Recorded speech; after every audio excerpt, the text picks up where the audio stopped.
இப்ப இரண்டாவது காரியம், அங்கே சபையாய் இணைந்து ஜெபித்த போது கர்த்தர் எப்படியாக இறங்கி வந்து அந்த சத்தத்தை பரலோகம் ஏற்றி அவர் வாக்குத்தத்தத்தை நினைவு கூர்ந்து அவர் ஜனங்களை கண்ணோக்கி இஸ்ரவேலர்களை பார்த்து அவர்களுடைய ஜெபத்தை ஏற்றுக்கொண்டு அவர் பரலோகத்திலிருந்து இறங்கி வந்து முச்செடி நடுவிலே மோசேயை கண்டு அவர் பேசி அவனை ஒரு மிஷனரியாக ஒரு ஊழியக்காரனாக ஏற்படுத்தி அந்த ஜனத்தை அடிமைத்தனத்திலிருந்து விடுதலை ஆக்கும்படிக்கு பார்வோன் முன்பதாக அவனை நிறுத்தி அங்கே 10 வாதைகளினாலே இஸ்ரவேலை வாதித்து பின்பு அங்கே கடைசி வாதையிலே தலைச்சன் பிள்ளைகளுடைய உயிரை எடுத்து அந்த பார்வோன் நடு ராத்திரியிலே கூப்பிட்டு மோசேயை கூப்பிட்டு அவன் சொல்லுகிறான், நீயும் உன்னுடைய இஸ்ரவேல் ஜனங்களும் எங்கள் தேசத்தை விட்டு புறப்பட்டு போங்கள். அல்லேலூயா, அல்லேலூயா, அல்லேலூயா. இப்படிப்பட்ட கன்வென்ஷன் கூட்டத்துக்கு சாத்தான் வரான்னு வச்சுக்கோங்க. பார்வோன் மோசேயை நடு ராத்திரில கூப்பிட்டது போல இப்படி ஒரு பெரிய கூட்டத்துல சாத்தான் வரான். சாத்தான் வந்து என்ன சொல்றான், ஐயா உங்களுடைய சபை, உங்களுடைய ஜனம், உங்களுடைய வாலிபர்கள், உங்களுடைய பிள்ளைகள், இவங்களுக்கு கொடுத்த வியாதி எல்லாத்தையும் எடுத்துடுறேன், எல்லா அடிமையிலிருந்து எடுத்துடுறேன், நான் விடுதலை ஆக்குறேன், தயவு செஞ்சு இந்த இடத்தை விட்டு போயிடுங்க ஐயா. இப்படியும் நடக்குமா? நடக்குமா? நடக்குமா? நடக்காதா? நீங்க சபையா இணைந்து ஜெபிச்சீங்கன்னா நடு ராத்திரில பிசாசு நடுங்கி சொல்லுவான், போயிடு, என்னை விட்டு போயிடு.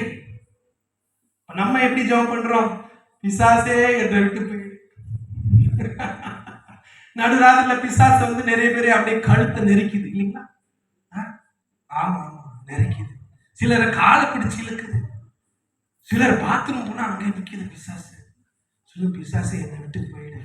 ஆனா சபை இணைந்து தேவ சமூகத்துல ஜெபிக்கும் போது அந்த பிசாசு நம்மை பார்த்து சொல்லுவான், என்னை விட்டு போயிடு.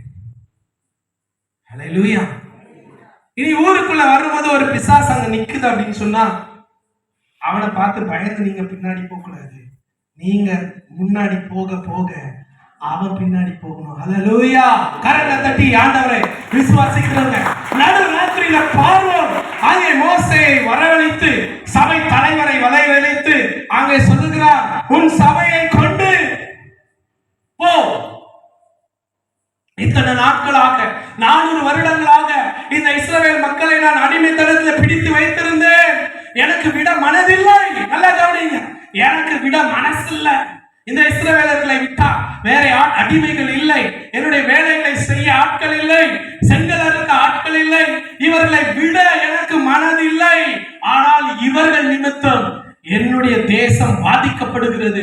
ஆடு மாடுகள் மரிக்கிறார்கள், அங்கே கொப்பளங்கள் வருகிறது, எரிமலை வருகிறது, அங்கே தண்ணீர் ரத்தமாய் மாறுகிறது, அங்கே பல வியாதைகள் வருகிறது. எங்கள் தலைச்சன் பிள்ளைகள் எல்லாம் செத்து போய் விட்டார்கள், எங்கள் வயல்கள் எல்லாம் வாடிவிட்டது. இனி இந்த மக்கள் இருந்தால் எங்களுடைய எகிப்து தேசமே அழிந்து போய்விடும் என்று சொல்லி நீங்கள் கடந்து போங்கள் என்று சொல்லி அவன் விட்டுவிட்டது விடுவது போல நீங்கள் ஜெபிக்க ஜெபிக்க ஜெபிக்க ஜெபிக்க சாத்தான் உங்களை விட்டு அல்ல, அவன் சொல்லுவான், ஐயா என்னை விட்டு போயிடுங்க, கிறிஸ்தவரே சபை மக்களே என்னை விட்டு போயிடுங்க, எங்களை விட்டு போயிடுங்க அப்படின்னு சொல்லி சும்மா போக மாட்டோம். அல்லேலூயா. இஸ்ரவேல் மக்கள் என்ன சொல்றாங்க?